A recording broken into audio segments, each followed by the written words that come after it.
വധശിക്ഷയ്ക്ക് വിധിച്ച് 2017 മുതൽ യമനിലെ ജയിലിലാണ് നിമിഷപ്രിയ. ജൂലൈ 16-ന് നിമിഷപ്രിയയുടെ വധശിക്ഷ നടപ്പാക്കണമെന്നാണ് ഉത്തരവ്.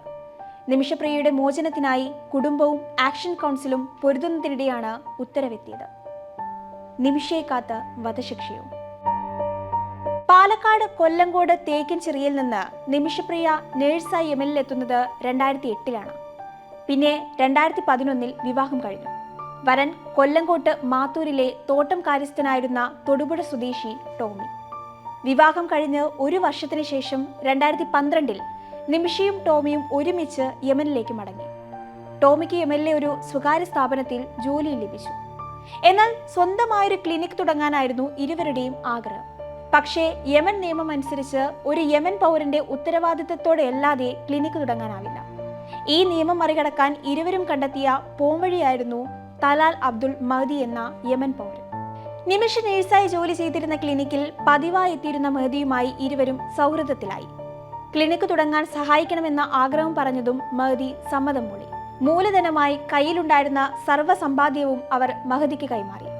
ഇരു കൂട്ടരും പങ്കാളികളായി അൽ അമൻ എന്ന പേരിൽ മെഡിക്കൽ ക്ലിനിക്ക് ആരംഭിക്കുന്നത് അങ്ങനെയാണ്. പ്രിയയുടെ മകൾ മിഷേലിന്റെ മാമോദിസയിൽ പങ്കെടുക്കാനായി 2015-ൽ മഹദി കേരളത്തിലുമെത്തി. ബിസിനസ്സിന് കൂടുതൽ പണം ആവശ്യം വന്നതോടെ നിമിഷയും കുടുംബവും നാട്ടിലേക്ക് വന്നു. പിന്നീട് നിമിഷ ഒറ്റയ്ക്കാണ് യമനിലേക്ക് പോയത്. പിന്നാലെ ടോമിയും തിരിച്ചു പോകാൻ ഉദ്ദേശിച്ചിരുന്നുവെങ്കിലും യമൻ സൗദി യുദ്ധത്തെ തുടർന്ന് യാത്ര മുടങ്ങി. തുടക്കത്തിൽ മാന്യമായിട്ടായിരുന്നു മഹദിയുടെ പെരുമാറ്റമെങ്കിലും പിന്നീട് സ്ഥിതി മാറി.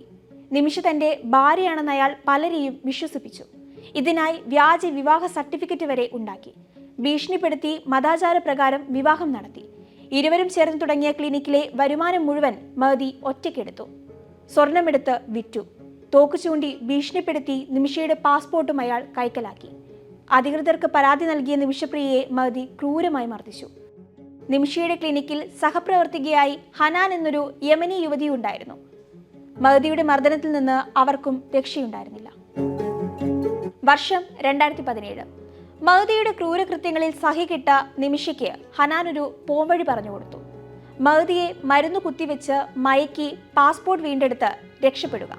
അനസ്തേഷ്യ നൽകാനും ഡിപ്രഷനുള്ള മരുന്നായും പെയിൻ കില്ലറായുമെല്ലാം പല ഡോസുകളിൽ ഉപയോഗിക്കാറുള്ള കെറ്റാമിൻ എന്ന മരുന്ന് നിമിഷ മഹദിക്ക് കുത്തിവെച്ചു.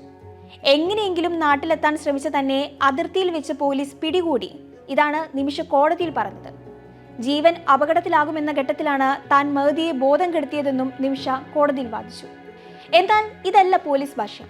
കുത്തിവെച്ച മരുന്നിന്റെ അളവ് പിഴച്ച് മഹദി കൊല്ലപ്പെട്ടെന്നും മൃതദേഹം അവർ താമസിച്ചിരുന്ന വീടിന് മുകളിലെ ജലസംഭരണിയിൽ ഹനാന്റെ സഹായത്തോടെ വെട്ടിനുറുക്കി നിക്ഷേപിച്ചെന്നുമാണ് അന്വേഷകർ ആരോപിച്ചത്. മയക്കുമരുന്ന് കുത്തിവെച്ചതിനു ശേഷം സംഭവിച്ചതിനെക്കുറിച്ച് തനിക്കൊന്നും അറിയില്ലെന്നാണ് നിമിഷപ്രിയ കോടതിയിൽ പറഞ്ഞത്. അറബിയിൽ തയ്യാറാക്കിയ കുറ്റപത്രത്തിൽ നിർബന്ധിച്ച് ഒപ്പിടിവിപ്പിച്ചു. കോടതിയിൽ ദ്വിഭാഷിയുടെ സേവനം പോലും നിഷേധിക്കപ്പെട്ടു. സംഭവത്തിൽ കൂട്ടുനിന്ന ഹനാന് ജീവപര്യന്തവും തനിക്ക് വധശിക്ഷയും വിധിച്ചത് ന്യായമല്ല, മരിക്കണമെന്ന ഉദ്ദേശത്തോടെയല്ല മരുന്ന് കുത്തിവെച്ചത് തുടങ്ങിയ നിമിഷപ്രിയയുടെ വാദങ്ങളൊന്നും എവിടെയും പരിഗണിക്കപ്പെട്ടില്ല. വിചാരണയ്ക്ക് ശേഷം 2018-ൽ യമൻ കോടതി നിമിഷയ്ക്ക് വധശിക്ഷ വിധിച്ചു. അപ്പീൽ പോയെങ്കിലും 2020-ൽ യമനിലെ അപ്പീൽ കോടതിയും വധശിക്ഷ ശരിവെച്ചു. ശിക്ഷ ഇളവ് ചെയ്യണമെന്നാവശ്യപ്പെട്ട് നിമിഷപ്രിയയുടെ അമ്മ കേന്ദ്ര സംസ്ഥാന സർക്കാരുകൾ മുഖേന യമൻ സർക്കാരിന് നിവേദനം നൽകിയെങ്കിലും ഫലമുണ്ടായില്ല. യമൻ രാഷ്ട്രപതിക്ക് ദയാഹർജി നൽകുക മാത്രമായിരുന്നു പിന്നീടുള്ള ഏക പോംവഴി. എന്നാൽ ഈ ഹർജിയും തള്ളിപ്പോയി. നിമിഷപ്രിയയുടെ മോചനത്തിനായി കുടുംബം മുട്ടാത്ത വാതിലുകളില്ല. നിമിഷ കുറ്റം ചെയ്തിട്ടില്ലെന്നും അടിച്ചേൽപ്പിച്ചതാണെന്നുമാണ് കുടുംബം പറയുന്നത്. ശിക്ഷയിളവ് ലഭിക്കുന്നതിനായി അപ്പീൽ നൽകാൻ കുടുംബസ്വത്തടക്കം വിറ്റാണ് ബന്ധുക്കൾ കോടതിയിൽ പണം കെട്ടിവെച്ചത്. നിമിഷയുടെ അമ്മ പ്രേമകുമാരി ഡൽഹി ഹൈക്കോടതിയെ സമീപിച്ചപ്പോഴാണ് ദയാഹർജി യമൻ കോടതി തള്ളിയ വിവരം പോലും കുടുംബം അറിയുന്നത്. കേസുണ്ടായ ഉടൻ ഒരു അഭിഭാഷകനെ ഏർപ്പാടാക്കാൻ 50,000 ഇന്ത്യൻ രൂപ മകൾ ആവശ്യപ്പെട്ടിരുന്നു. വീട്ടുജോലിക്ക് നിൽക്കുന്ന തനിക്ക് അന്നത് കൊടുക്കാൻ കഴിയാത്തതിന്റെ വേദന ആ അമ്മ പിന്നീട് പറഞ്ഞിരുന്നു.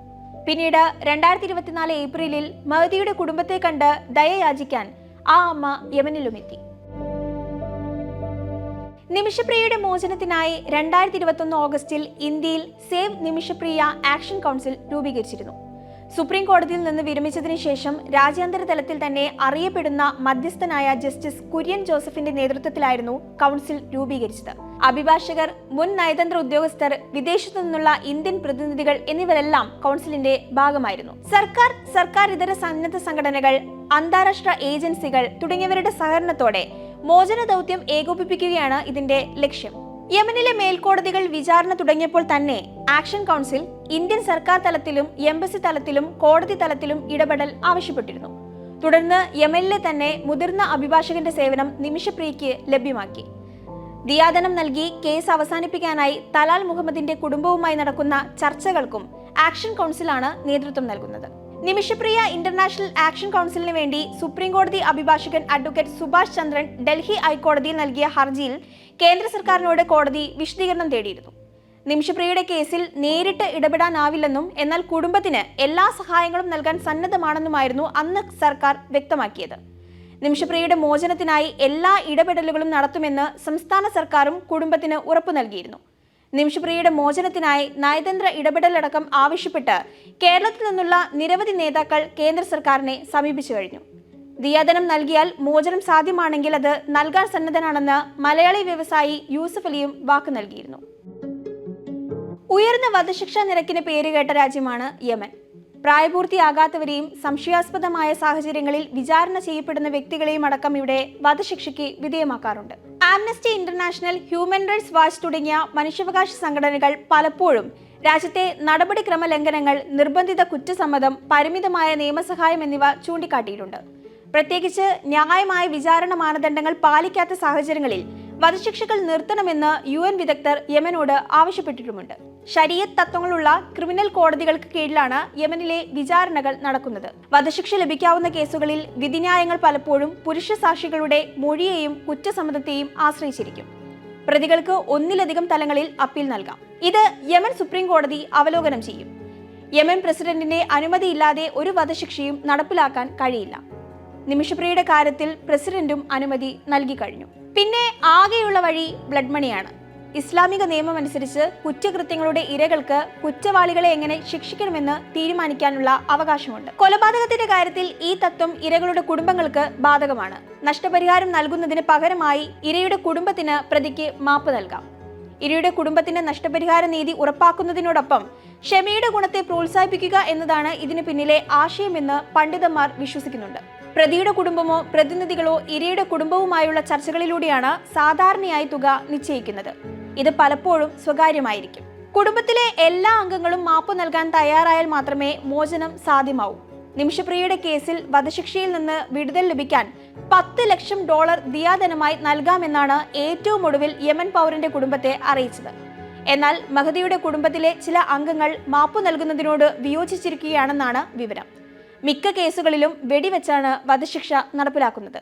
സാധാരണയായി ജയിലുകളിലാണ് വധശിക്ഷ നടപ്പാക്കുന്നതെങ്കിലും ചില സന്ദർഭങ്ങളിൽ പരസ്യമായും വധശിക്ഷ നടപ്പിലാക്കിയിട്ടുണ്ട്. യമനുമായി ഇന്ത്യക്ക് നയതന്ത്ര ബന്ധമോ അവിടെ ഇന്ത്യൻ എംബസിയോ ഇല്ല.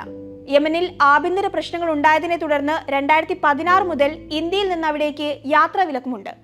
എംബസിയുടെ പ്രവർത്തനങ്ങൾ യമനിൽ കാര്യമായില്ല. ഗോത്ര സമുദായങ്ങളാണ് അവിടെ കാര്യങ്ങൾ തീരുമാനിക്കുന്നത്. തലസ്ഥാനമായ സന ഹൂതി വിമതരുടെ നിയന്ത്രണത്തിലാണ്. ഹൂതി അധികാരികളുമായി ഇന്ത്യക്ക് ഔപചാരികമായ ബന്ധമില്ല.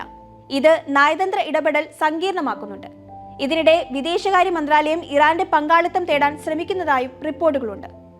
വിദേശകാര്യ മന്ത്രാലയവും സർക്കാരും നിമിഷപ്രിയയുടെ ജീവൻ രക്ഷിക്കാൻ സാധ്യമായ എല്ലാ സഹായവും തേടുന്നുണ്ടെന്നാണ് റിപ്പോർട്ട്. കോൺഗ്രസിന്റെ KC വേണുഗോപാലും CPMന്റെ K രാധാകൃഷ്ണനും ഉൾപ്പെടെയുള്ള പ്രതിപക്ഷ നേതാക്കൾ പ്രധാനമന്ത്രി നരേന്ദ്രമോദിയോട് അടിയന്തര നയതന്ത്ര നടപടിക്കായി പരസ്യമായി അഭ്യർത്ഥിച്ചിട്ടുണ്ട്. ഇതിനിടെ നിമിഷപ്രിയയുടെ മോചനത്തിന് കേന്ദ്രം ഇടപെടണമെന്നാവശ്യപ്പെട്ടുള്ള ഹർജിയും സുപ്രീം കോടതി പരിഗണിക്കുന്നുണ്ട്.